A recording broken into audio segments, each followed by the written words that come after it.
Halo rekan-rekan aparatur sipil negara di seluruh Indonesia, selamat datang. Hari ini kita akan membahas sesuatu yang, menurut saya, penting banget untuk masa depan kita bersama.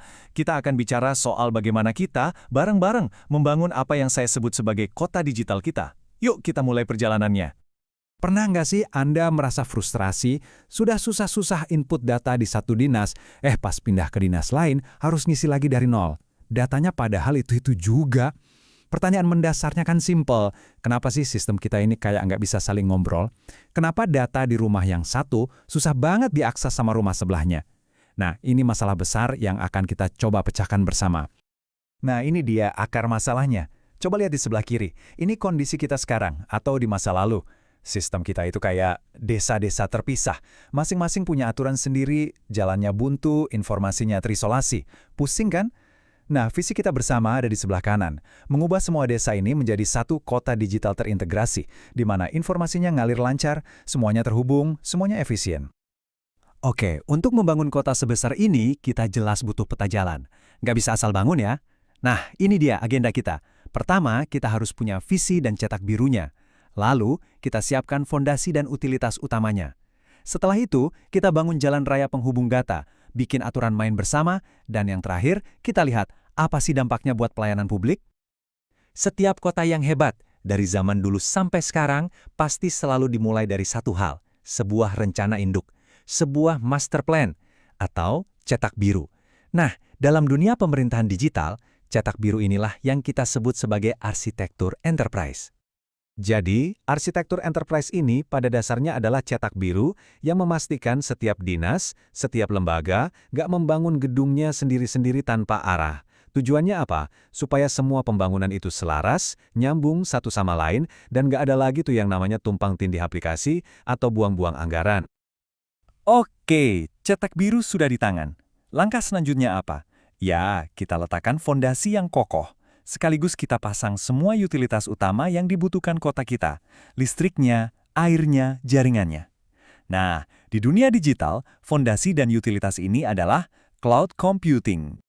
Coba bayangkan, cloud computing ini seperti PLN dan PAM-nya kota digital kita. Daripada setiap gedung dinas harus punya genset dan gali sumur sendiri, yang pastinya mahal, boros, dan repot perawatannya, kita pakai satu sumber daya terpusat yang andal, aman, dan efisien. Ini bikin semua layanan kita jadi jauh lebih fleksibel dan pastinya hemat biaya. Oke, cetak biru sudah ada, fondasinya kuat. Sekarang pertanyaannya, gimana caranya warga atau data bisa berpindah dari satu gedung ke gedung lain dengan mudah? Dari dinas kependudukan ke dinas pendidikan, misalnya. Kita butuh jalan raya yang menghubungkan semuanya. Jalan raya inilah yang namanya interoperabilitas.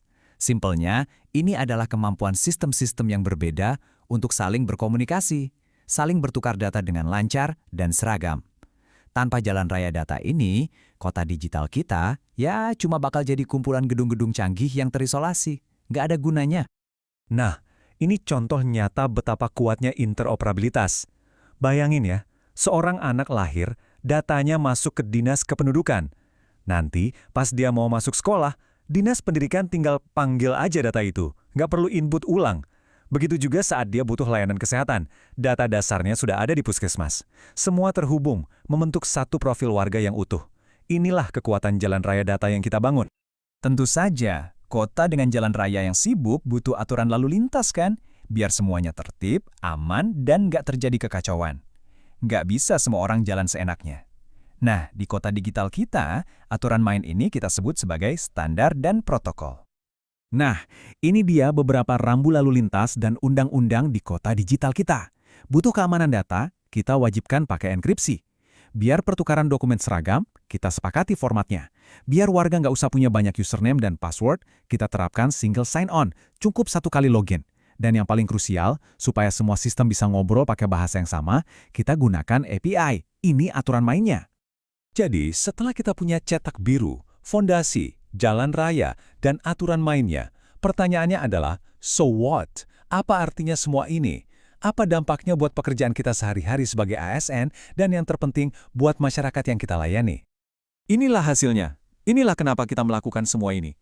Pekerjaan kita bakal jadi lebih cepat, nggak ada lagi entry data berulang-ulang, keputusan yang kita ambil jadi lebih akurat karena basisnya data yang utuh, kolaborasi antar instansi jadi gampang banget. Dan yang paling indah, waktu dan energi kita akhirnya bisa lebih fokus pada esensi pekerjaan kita, melayani masyarakat, bukan malah terjebak dalam tumpukan kertas dan administrasi. Saya ingin kita semua merenungkan kalimat ini sejenak. Transformasi digital ini bukan cuma tugasnya tim IT atau pimpinan di Jakarta. Bukan. Setiap dari kita di unit kerja masing-masing, sekecil apapun itu, memegang peran. Kita bukan cuma pengguna pasif, bukan cuma operator. Kita adalah arsitek yang ikut membangun sudut-sudut kota digital ini. Jadi pertanyaannya sekarang kembali kepada kita semua. Perubahan besar ini sedang terjadi. Pembangunan kota digital kita sedang berlangsung. Pertanyaannya bukan lagi apakah ini akan terjadi, tapi di bagian mana Anda akan mengambil peran. Jadi saya tanya kepada Anda siap menjadi arsitek di bagian kota digital Anda? Terima kasih.